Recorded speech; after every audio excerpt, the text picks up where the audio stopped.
Chapter 1. Unexpected Freedom. This holiday is turning out to be a real surprise, in more ways than one, thought Beth, as she ran back to the caravan with Pip. Their parents had gone to Spain to look at business opportunities over there, which had sounded so exciting that the children had wanted to go along too. They had certainly not wanted to spend the whole summer down here in Essex with Nana and Gramps. But now it was beginning to seem like living in a huge playground with an adventure around every corner. Although their grandparents had recently moved down to a new house in central Essex, they still spent the summer months in their old caravan by the River Crouch. Pip and Beth shared the bedroom at one end of the caravan. It had a special screen dividing it, so they both had their own tiny room, complete with their own window and cupboard space. They had made their own den in the woods near the old house, and had the freedom to roam wherever they liked on the site.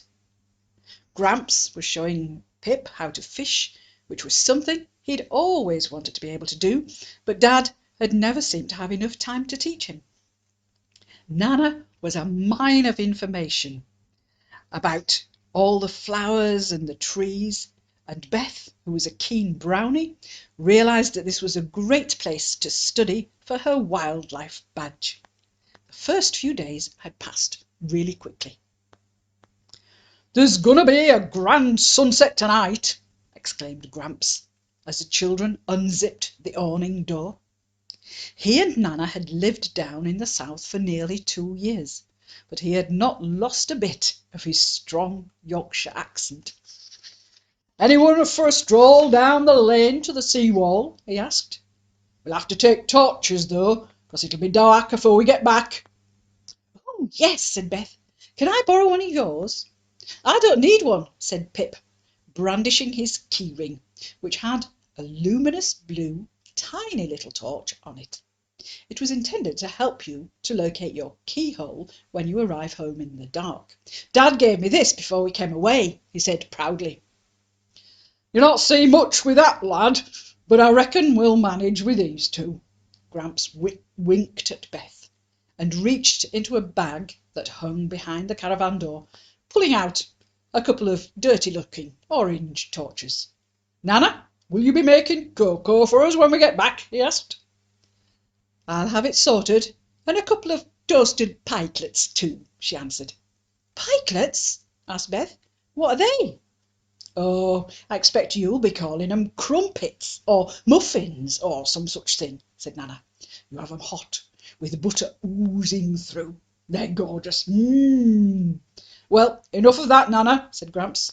"If we're not away soon, we'll miss the sunset altogether." So off they went, through the caravan site and into the lane. As they walked between the hedgerows, they watched the amazing golden colours starting to spread out across the sky. They had not gone far when Gramps crossed the single-track road to where a 5-bar gate gave them a magnificent view of the sun, which was beginning to drop towards the trees at the far side of the field. The sunset was painting the low clouds with a wonderful variety of pinks, purples, and gold.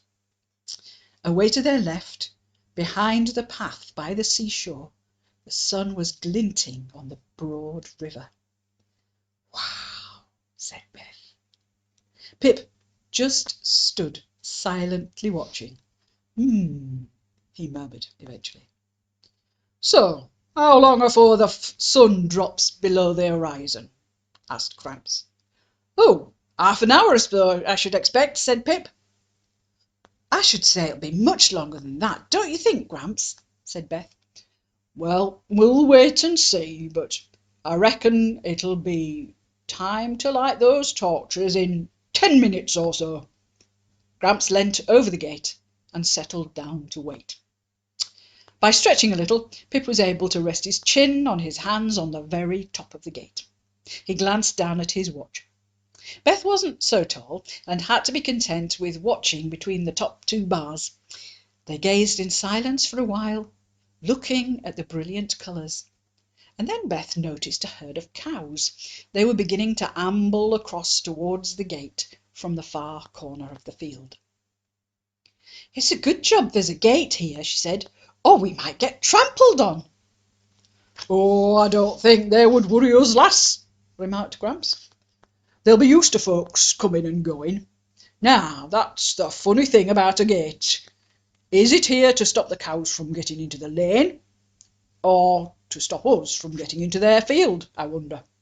Whichever way you're looking at it, you're going somewhere, and you couldn't get there if there wasn't a gate to let you in. Or to keep you out, of course." "Oh, Gramps," said Pip, "you don't half rattle on sometimes." He squinted down at his watch. Sometimes Gramps did seem to chatter on endlessly, but sometimes he knew exactly what he was talking about. It was precisely 10 minutes since Pip had checked the time, and the sun was now practically out of sight behind the trees. Indeed, they would need their torches to see their way back. On their way back, Beth and Gramps could clearly see where Pip was, his little blue light glowing noticeably in the dark. But Pip was not going to tell Gramps how right he had been about the key ring.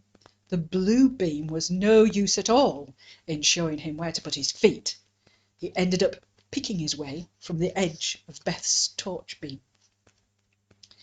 It was probably because he was concentrating so hard on the ground that he was the first to notice the strange green lights among the fallen leaves. "Hey, what's that?" he exclaimed, pointing at two tiny emerald green twinkling lights almost under his foot. "What?" asked Beth, turning suddenly and almost blinding Pip as she swung her torch around. "Be careful with that!" he shouted at her. "I can't see a thing now. I'm sure there was something looking at me, a pair of green eyes, down here somewhere." "Yes, be careful," said Gramps. "There are snakes around here, you know. Let's see if we can find out what it is, Pip." "Snakes!" shrieked Beth, clutching Gramps' arm and causing the torchlight to flash uncontrollably backwards and forwards. "Now steady on there. There's not likely to be anything to worry about. If it was a snake, it'll be long gone by now. They're far more frightened of us than we are of them. Don't go jumping around like a lunatic." "Pip, Pip, whereabouts were them eyes, or whatever they were?" he continued. "I noticed them just down here," Pip pointed. Gramps shone his torch down to where Pip indicated, but there was nothing unusual to see. "Well, whatever it is, they've gone now, so come along, you two. Nana'll have the supper ready," said Gramps. As he moved the torch away, Pip suddenly called out, "They are there! They're glowing in the dark!" And now they could all see the small, bright green lights among the leaves. In order to get a better look, they almost bumped heads as they all bent down. "Well, I never!" said Gramps. They all looked closely and saw 3 bright green beetles, each with a pair of luminescent wings. "I haven't seen anything like that afore. We certainly didn't have those back in Yorkshire. You're right, Pip. They look like eyes shining in the dark." It was fun, on the way through the campsite, seeing who could spot the most beetles creeping up to them and keeping count. There were quite a few along the tracks, but they seemed to be concentrated mostly around the ponds. At last they turned into their own field, and the lights from their van were shining invitingly. Pip ran on ahead, now that he didn't need the torchlight. But even he hurried quickly past the tiny old caravan tucked away at the side of the field. Beth and he never liked passing it.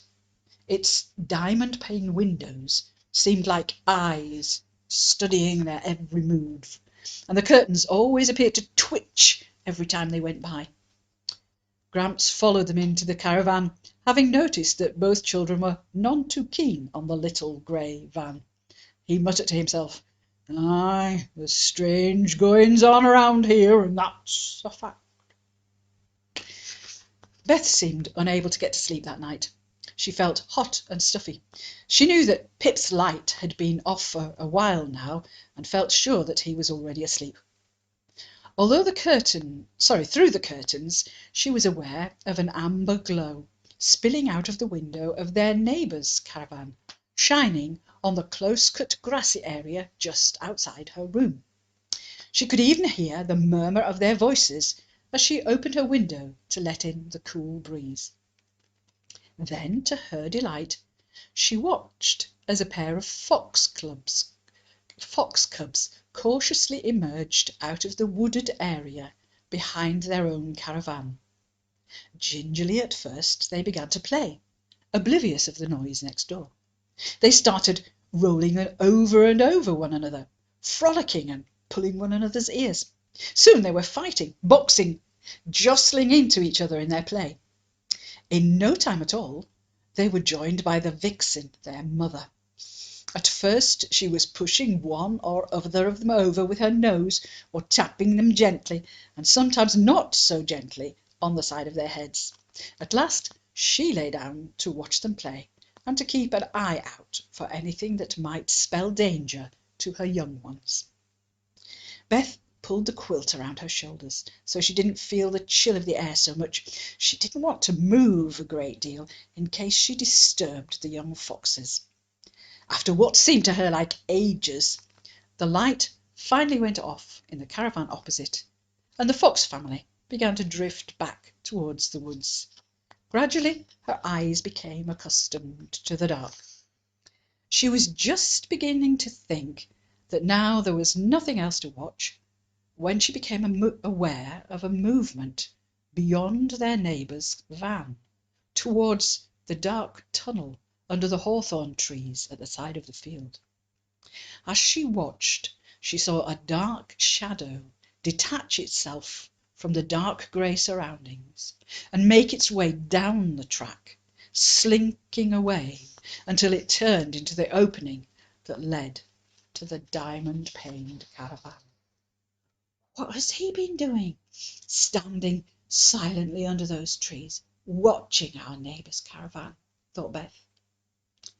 She remembered how she had heard voices when she opened the window, and listening too, I'll bet.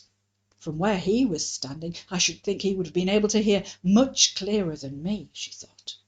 Well, how strange, how sinister. She snuggled down in bed at last, positive that she would never get to sleep now, and began planning all that she would have to tell Pip in the morning.